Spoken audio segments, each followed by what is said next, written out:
દોસ્તો,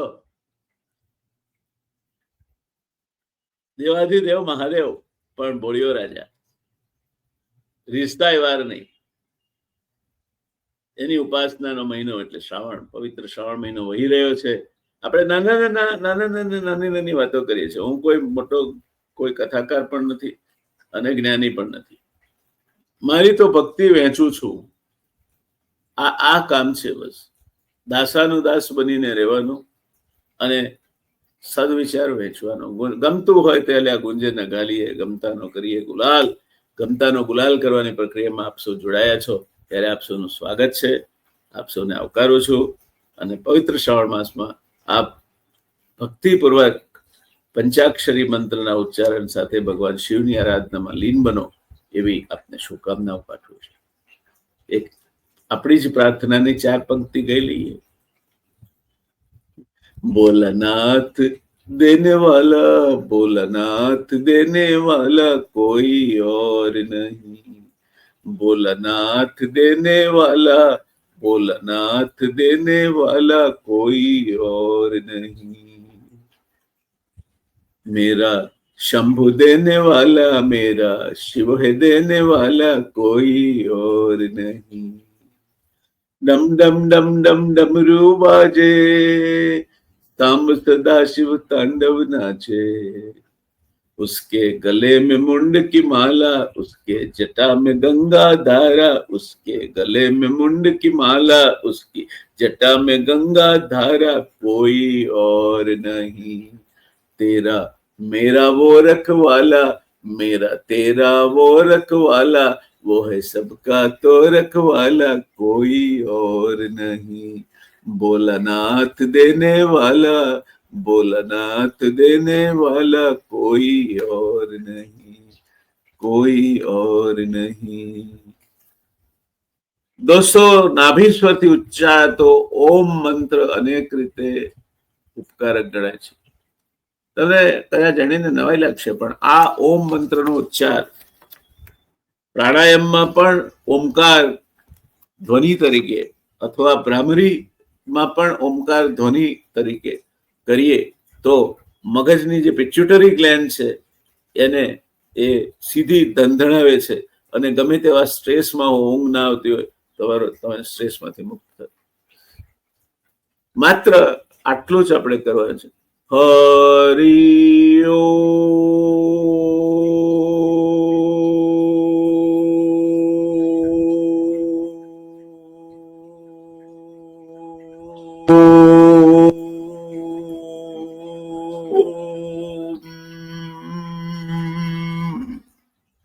બસ કાફી, કોઈ વિધિ વિધાનની જરૂર નહીં. તો નાભી સ્વરથી ઉચ્ચારાતો ઓમ અનેક રીતે ઉપકારક ગણાય છે. સામાન્ય રીતે સાધકો ઓમ ઉચ્ચારણથી સાધનાની શરૂઆત કરે છે. એટલે આપણે પંચાક્ષરી મંત્રમાં શરૂઆત ઓમ નમઃ શિવાયથી થાય છે, ઓમથી થાય છે અને સિદ્ધિ તરફ પ્રયાણ કરે છે. સિદ્ધિ તરફ જવું હોય તો ઓમથી શરૂઆત કરો. ઓમ નમઃ શિવાય, ઓમ નમઃ શાંતાય તેજસે, ઓમ નમો ભગવતે વાસુદેવાય નમઃ.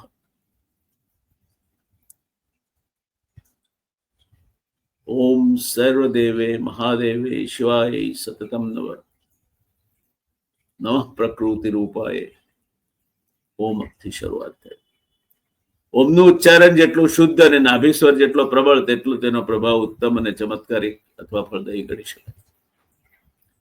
મંત્ર સાધનાની વાત જવા દઈએ તો પણ યોગની વિવિધ પ્રક્રિયાઓ અને મેડિટેશન એટલે કે ધ્યાનાવસ્થા સુધી પહોંચવા માટે ઓમનું ઉચ્ચારણ અથવા ઓમ પર ધ્યાન કેન્દ્રિત કરી વિચારેલું વિચારોનું કેન્દ્રીકરણ ખૂબ જ અગત્યનું ગણાય છે.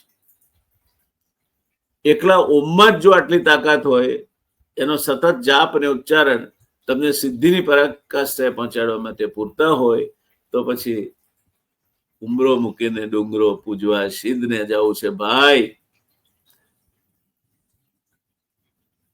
ભગવાન શિવની ઉપાસના માટે મુખ્ય મંત્ર તરીકે પંચાક્ષર મંત્ર, જે આપણે અનેક વખત અત્યાર સુધી ઉલ્લેખ કરી ગયા છે, ઓમ નમઃ શિવાય સૌથી સહેલો અને કલ્યાણકારી ઉપાય છે. શિવાલયમાં અથવા પવિત્ર વાતાવરણના સાનિધ્યમાં દીવો પ્રગટાવી ઓમ નમઃ શિવાયનો જાપ કરવાથી અત્યંત કલ્યાણકારી ફળ પ્રાપ્ત થાય છે.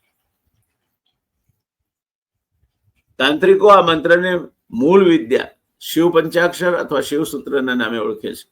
સ્વયં દેવાધિદેવ મહાદેવે નિર્દેશિત કર્યું છે કે આ મંત્રનો વિધિપૂર્વક જાપ કરવાથી જીવમાંથી શિવ તરફ જવાની પ્રક્રિયામાં તે અત્યંત ઉપકારક અને અસરકારક સાબિત થાય છે. જીવ એ જ શિવ છે, અંદર જ બેઠો છે. જીવ એ જ શિવ છે. એની પ્રતિથી એકાગ્રતાથી ઓમ નમઃ શિવાયનો જાપ કરનારને મોડી વેલી થયા વગર રહેતી નથી. પંચાક્ષર ઓમ નમઃ શિવાય એ અત્યંત કલ્યાણકારી મંત્ર છે, જેનો શ્રાવણ મહિનામાં જાપ કરવાથી શિવ ઉપાસકો માટે વિશેષ ફળ આપે છે. શિવ ની આપણે વાત કરી રહ્યા છીએ. દર્શક મિત્રો, શિવ એટલે કલ્યાણ. જે શિવના શરણે જાય એનું હંમેશા મંગલ થાય અને સંચિત પાપ કર્મનો ક્ષય થાય છે. તેમજ આ મંત્ર ઈચ્છિત ફળની પ્રાપ્તિ કરાવે છે. કારણ કે ભગવાન સદાશિવ જે રીતે આશુતોષ એટલે કે સરળતાથી પ્રસન્ન થનાર દેવ છે, તે રીતે આશુતોષ રોષ પણ છે, સરળતાથી ગુસ્સે થઈ જનાર દેવ પણ છે. કામદેવને ભસ્મીભૂત કરી નાખ્યો હતો. આ કારણથી જ ભગવાન શંકરને ભોળિયો દેવ કહેવાય છે. આપણે ભગવાન શંકરને ભોળિયો દેવ કહે છે, મૂળ કારણ આ છે. ઓમ નમઃ શિવાયનો જાપ મંગલ ભવન અમંગલહારી છે. મંગલ ભવન અમંગલહારી. અને સરળમાં સરળ મંત્ર હોય, શ્રેષ્ઠ છે. તેમાં ઉચ્ચાર શુદ્ધિ જળવાઈ રહે તેવો મંત્ર છે. એમાં ઉચ્ચાર શુદ્ધિ જળવાઈ રહે, ઉચ્ચાર દોષ ન હોય. જો યજ્ઞ કરવો હોય ને તો આટલી વસ્તુ જરૂરી છે. પહેલી વસ્તુ, યજ્ઞ માટેનો હેતુ શુદ્ધ હોવો જોઈએ.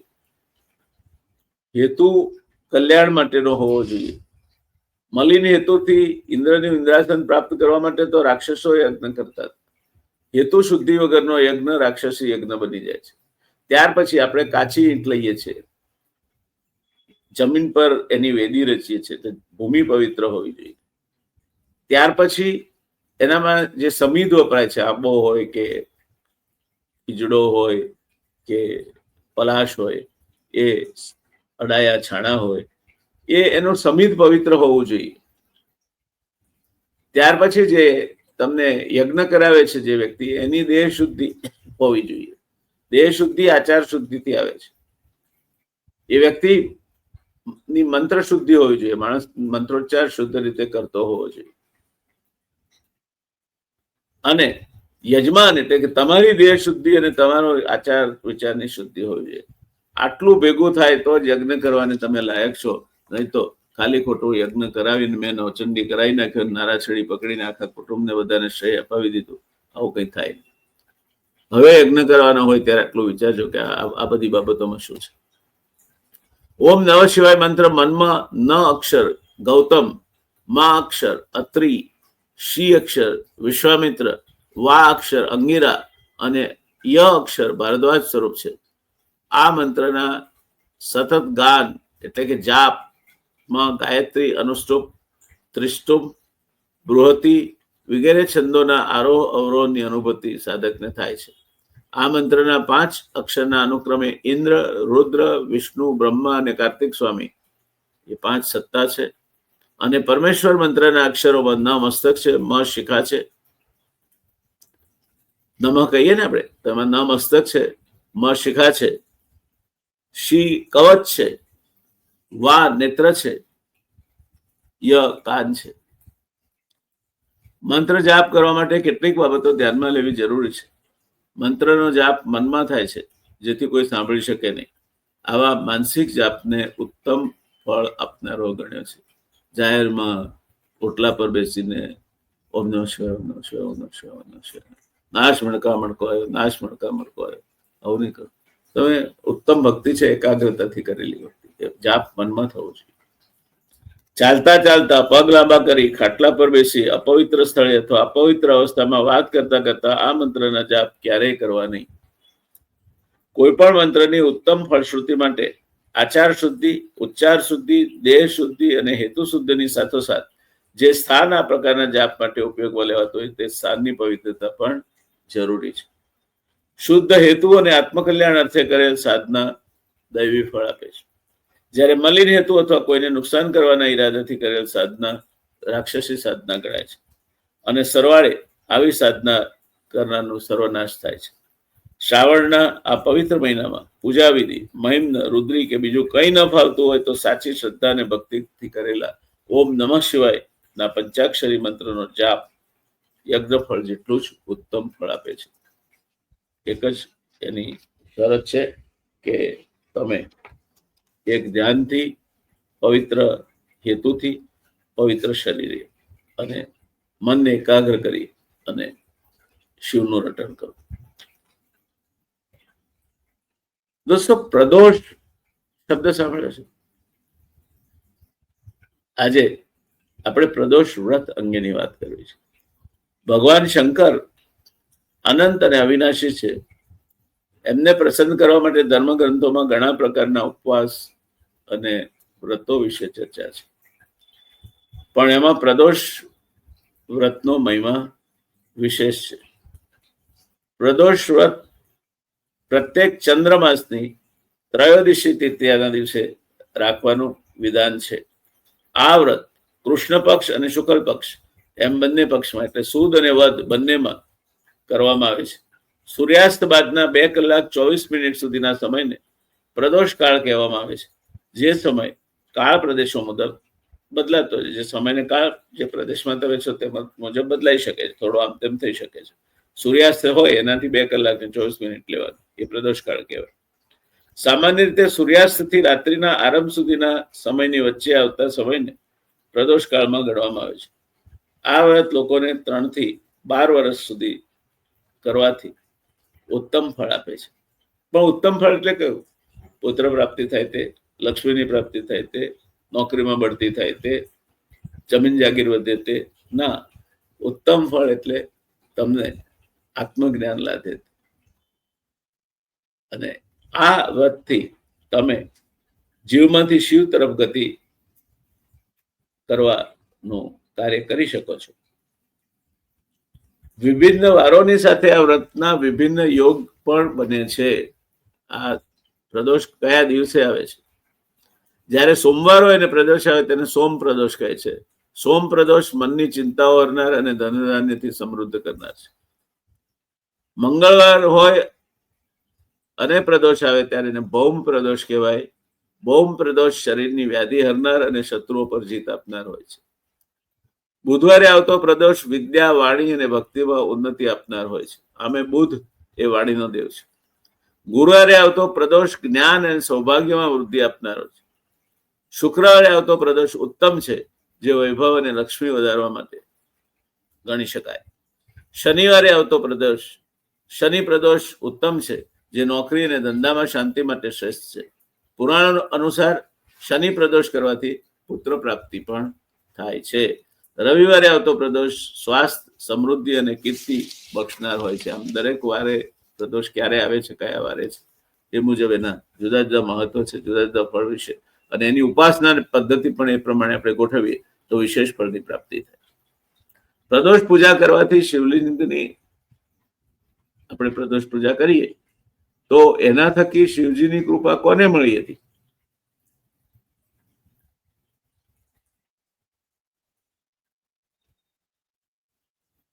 પ્રદોષ પૂજા કરવાથી શિવજીની કૃપા કોને મળી હતી? જવાબ છે, ભગવાન વિષ્ણુને મહાદેવે તેમની ભક્તિથી પ્રસન્ન થઈને સુદર્શન ચક્ર આપ્યું હતું. દેવાદિદેવ મહાદેવની કૃપા ન્યારી છે. વિષ્ણુ ભગવાન કમળથી અભિષેક કરી રહ્યા હતા અને એક કમળ ફૂટ્યું ત્યારે એમણે પોતાની આંખ કાઢીને ભગવાનને ચડાવી. ભગવાને એમને સુદર્શન ચક્ર. પ્રદોષ પૂજા કરવાથી મહાદેવની કૃપા પ્રાપ્ત કરી બાણાસુર અને રાવણને ત્રણેય લોકનું શાસન મળ્યું. બાણાસુર તો એથી વધારે બુદ્ધિશાળી હતો. બાણાસુરે તો વચન માંગ્યું, તો એવું માંગ્યું કે મારે જો કોઈની સાથે યુદ્ધ થાય તો તમારે પણ મારા પક્ષે લડવાનું રહેશે. ઓખારણમાં જ મજા આવશે. આપણે વૈશાખ મહિનામાં ઓખારણની કથા કરીશું. ચંદ્રદેવે પ્રદોષ કાળમાં મહાદેવની પૂજા કરી દક્ષ રાજાના શાપમાંથી મુક્તિ મેળવી હતી. એ પોતાની એક જ પત્નીમાં આસક્ત હતો. બાકીની પત્નીઓ જે દક્ષ રાજાની પુત્રીઓ હતી એમને તરફ એને વિરક્તિ ભાવ હતો, એમને અન્યાય કરતો હતો. માટે દક્ષ રાજા એનો ક્ષય થાય એવો શ્રાપ આપ્યો. તેની વાત આપણે કરી ગયા છીએ. એમાંથી મુક્તિ મેળવવા ચંદ્ર એટલે સોમદેવે પ્રદોષ વ્રત કર્યું.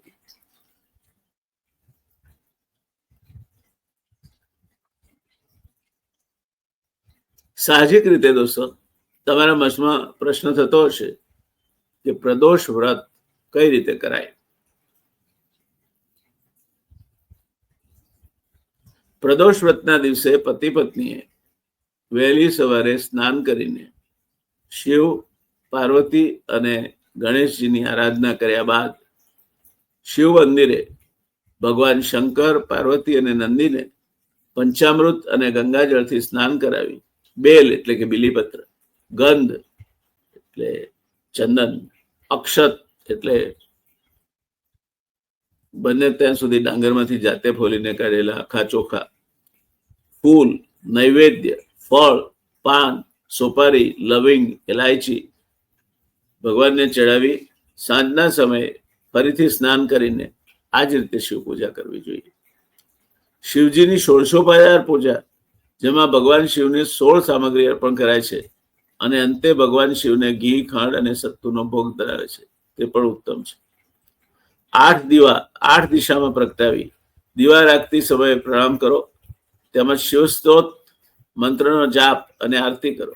રાત્રે જાગરણ કરો, કમસે કમ 12 વાગ્યા સુધી જાગો. આ પ્રકારના સમસ્ત મનોરથ પૂરા કરતી અને સર્વ કષ્ટોથી મુક્તિ અપાવતું પ્રદોષ વ્રત વિધિ વિધાન અને સંયમપૂર્વક કરવું જોઈએ. મહત્વ વિધિ વિધાનનું પણ છે, સંયમનું પણ છે. જે શિવ ભક્તો પ્રદોષ કાળમાં આરાધના કરવા માંગતા હોય તેમણે 13ની તિથિએ સવારમાં સફેદ સ્વચ્છ વસ્ત્રો ધારણ કરીને આખો દિવસ ઉપવાસ રાખવો જોઈએ. દિવસ દરમિયાન શિવ મંદિરમાં દર્શન અને જપ તપ કરવા જોઈએ.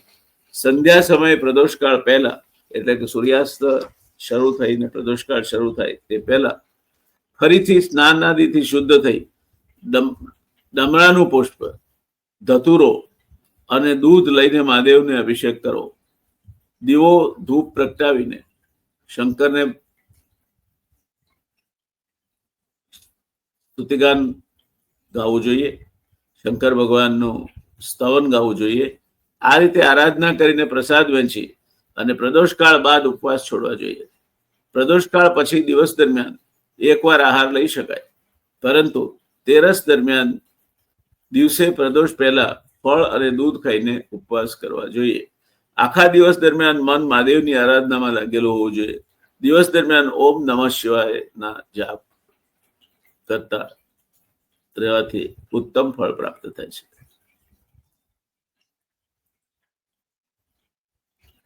દોસ્તો તમારા મનમાં પ્રશ્ન હશે, કારણ કે માણસ લાભ વગર કશું કરતો નથી. પ્રદોષ વ્રત કરવાથી શું લાભ થાય? તો જવાબ છે, પ્રદોષ વ્રત કરવાથી આધિ ભૌતિક, આધિ દૈવિક અને આધ્યાત્મિક આમ 3 પ્રકારના કષ્ટોનું નિવારણ થઈ ને આનંદ પ્રાપ્તિ થાય છે. વિવિધ પ્રકારના ત્વચારો, જ્વર એટલે કે તાવ, વેદના એટલે કે દુખાવો અને વિવિધ શારીરિક વ્યાધિ દૂર થાય છે. માનસિક ચીડાચીડ, વારંવાર ચીડાઈ જવું અત્યારના સમયનો મોટામાં મોટો જો કોઈ રોગ હોય તો અહીંથી પેદા થાય છે. આપણે એને ટેન્શન કે સ્ટ્રેસ કહીએ છીએ. એમાંથી જ હતાશા જન્મે છે, ડિપ્રેશનમાં જાય છે માણસ. એના કારણે જ અપચો થાય છે, એના કારણે જ એસિડિટી થાય છે, એના કારણે જ ઊંઘ નથી આવતી, એના કારણે જ ભૂખ નથી લાગતી.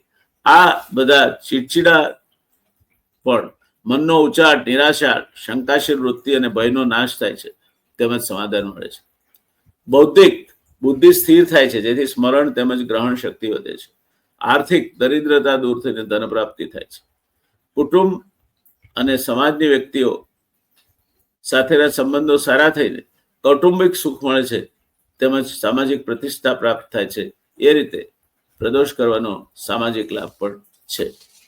આધ્યાત્મિક લાભની વાત કરીએ તો વિવિધ નડતરો દૂર થવા, પૂર્વજોના સૂક્ષ્મ દેહો, ભૂત, પિશાચ, ડાકણ, માંત્રિકના ત્રાસ તેમજ વેતાળ ઇત્યાદિના કોપ દૂર થઈને શિવજીની કૃપા પ્રાપ્ત થાય છે. તમારા પર પછી કોઈ તંત્ર મંત્ર ચાલશે.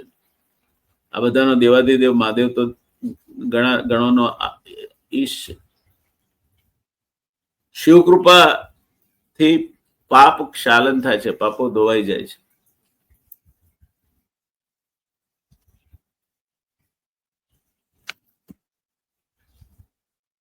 દોસ્તો, પ્રદોષ વ્રતની વિધિને કારણે ઉપાસકને પાપ નષ્ટ કરવા માટે શિવજીની કૃપા ઓછા સમયગાળામાં પ્રાપ્ત થાય છે અને તેનું પાપ ક્ષાલન ઝડપથી થાય છે. તીવ્ર પ્રારબ્ધ ભોગવનારા શિવોપાસક જો શ્રદ્ધાથી પ્રદોષ વ્રત કરે તો તેમના પ્રારબ્ધ આડેના અવરોધો ઓછા થઈને તે સૌમ્ય બને છે. પુણ્ય પ્રાપ્તિ કરીને સુખ મળે છે. પ્રદોષ વ્રત કરનાર ઉપાસકને પુણ્યની પ્રાપ્તિ થાય છે અને તેને કારણે શિવોપાસકને જીવનમાં આનંદ પ્રાપ્ત થાય છે. સુખ હોય કોને નથી જોઈતું? સુખ તો જોઈએ, પણ સુખ મેળવાને આપણે અધિકારી બનીએ છીએ. પુણ્ય સંચિત કરી મૃત્યુ પછી સદગતિ મળે છે. સાતત્યથી અનેક વર્ષ સુધી પ્રદોષ વ્રત કરવાથી શિવોપાસકનો પુણ્ય સંચય થઈને તેને મૃત્યુ પછી સદગતિ મળે છે. આ જન્મ પ્રદોષ વ્રત કરવાથી પુણ્ય બળના આધાર પર શિવોપાસકને મૃત્યુ પછી સ્વરૂપ મુક્તિ મળે છે. અને એટલે આ પ્રદોષ વ્રતનું આ મહાત્મ્ય છે. આજે આપણે પંચાક્ષરી મંત્ર, શિવની ઉપાસના, પ્રદોષ વ્રત અને અન્ય બાબતો અંગેની વાત કરી. મને લાગે છે કે પ્રદોષ વ્રત આમાં સૌથી અગત્યનું છે. મારી આપને ખાસ ભલામણ છે કે પ્રદોષ વ્રત અંગે જે કંઈ કહેવાયું છે તે વારંવાર સાંભળજો. તમે પ્રદોષ કરતા હો તો હજુ પણ ક્યાંક ત્રુટિઓ રહેતી હોય તો સુધારી લેજો. છેલ્લે તો આપણે એવું કહીએ છીએ કે ભક્તિહીનમ ક્રિયાહીનમ બુદ્ધિહીનમ સુરેશ્વર યત કૃપા મયા દત્તમ ગ્રહાણી પરમેશ્વર. ભક્તિહીનમ, મારામાં ભક્તિ નથી. ભક્તિહીનમ ક્રિયાહીનમ, મને ક્રિયાનું જ્ઞાન નથી. બુદ્ધિહીનમ સુરેશ્વર, હે દેવાદિદેવ, મારામાં બુદ્ધિ પણ નથી. યત કૃપા મયા દત્તમ, તારી કૃપાથી મને જે મળ્યું છે તે હું તને પાછું આપું છું, તારું જ તુજને અર્પણ કરું છું. ગ્રહાણી પરમેશ્વર, હે પ્રભુ, તું એ મહેરબાની કરીને સ્વીકાર અને મારી પૂજા ને સાર્થક કર. આ મનમાં ભાવ ધરી કોઈ પણ પૂજા આપણે અંત કરીએ તો એનું ઉત્તમ ફળ આપણને મળે છે. તો દોસ્તો, આ થઈ આજે ભગવાન શિવ અંગેની, શિવની ઉપાસના અંગેની વાત. આવી અને આવી જ બીજી કેટલીક વાતો આપણે કરતા રહીશું. પણ દરમિયાનમાં મારી આપને ખાસ વિનંતી છે કે આપ આપના મિત્રો સમેત શિવની ઉપાસનામાં તલ્લીન થાઓ. મારી યુટ્યુબ ચેનલ પર જે વિગતો છે, યુટ્યુબ ચેનલ છે અલખની ઉપાસના. અલખ એ કેપિટલ કરવાનો, ALAKH, પછી સ્પેસ નહીં છોડવાની, પછી N કેપિટલ NI, પછી સ્પેસ નહીં છોડવાની, ઉપાસના U કેપિટલ PASANA, અલખની ઉપાસના. એ મારી યુટ્યુબ ચેનલ છે. એના પર આ બધા એપિસોડ, આના અગાઉના એપિસોડ પણ સંગ્રહાયેલા છે. મારી આપને ખાસ વિનંતી છે, જરાક 10 સેકન્ડ તસ્તી લઈને સબસ્ક્રાઇબ કરો અને તમારા મિત્રો અને તમારા વર્તુળમાં પણ મહત્તમ સબસ્ક્રિપ્શન આ ચેનલને મળે તે જોવાનું પુણ્યકારી કરશો. દોસ્તો, કહેવાય છે કે આપણે પુણ્ય કરીએ એનું ફળ તો મળે જ છે, પણ આપણે પુણ્ય કાર્યમાં કોઈને પ્રવૃત્ત કરીએ એનું પણ ફળ મળે છે. એક શેઠ હતા, જિંદગીભર કોઈ દાન કરેલું નહીં. એક ભિખારી રસ્તામાં મળ્યો. એમણે કહ્યું, શેઠ, ભૂખ લાગી છે, મને કંઈ આપો ને. એમણે કહ્યું, જો સામે જમણવાર ચાલે છે કોઈના લગ્ન, ત્યાં જ્યાં તને મળી રહેશે. અને શેઠ આગળ વધી ગયા, ભિખારી ત્યાં આગળ. શેઠ જયારે સ્વર્ગમાં ગયા એટલે ચિત્રગુપ્તે ચોપડો ખોલ્યો તો એમના નામે કંઈ જ ના બોલે. શેઠ તો ભૂખે લાય થઈ ગયેલા. આપે શું, એમણે કોઈ દર જિંદગીમાં કોઈને ખવડાવ્યું નહોતું. છેવટે એમણે આંગળી કરી હતી. ચિત્રગુપ્તે કહ્યું કે એ આંગળી તારા મોંમાં મૂક, તને શાંતિ થશે. અને શેઠે આંગળી એના મોંમાં મૂકી, શાંતિ. આંગળી કર્યાનું પણ પુણ્ય છે દોસ્તો. આંગળી કર્યાનું પુણ્ય પણ તમે નહીં લો, લેજો ને. જરા આપણી આ અલખની ઉપાસના ચેનલમાં સબસ્ક્રાઇબ તો કરો. વધારેમાં વધારે જોવાય તે જુઓ. અને વધારેમાં વધારે એનો પ્રચાર થાય તે જુઓ. મને એનાથી સંતોષ એટલા માટે મળે છે કે વધારે ને વધારે લોકો સુધી શિવની ભક્તિ વહેંચવાની આજે એક ઉપાસના લઈને હું બેઠો છું, તેમાં મને એ સફળતા દેખાય છે. તો આજે બસ આટલું જ દોસ્તો. ઓમ નમઃ શિવાય, ઓમ નમઃ શિવાય, ઓમ નમઃ શિવાય. શંભો હર, શંભો હર, શંભો હર. ઓમ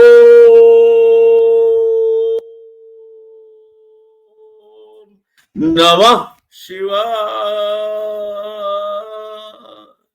શંભો હર, શંભો હર, શંભો હર.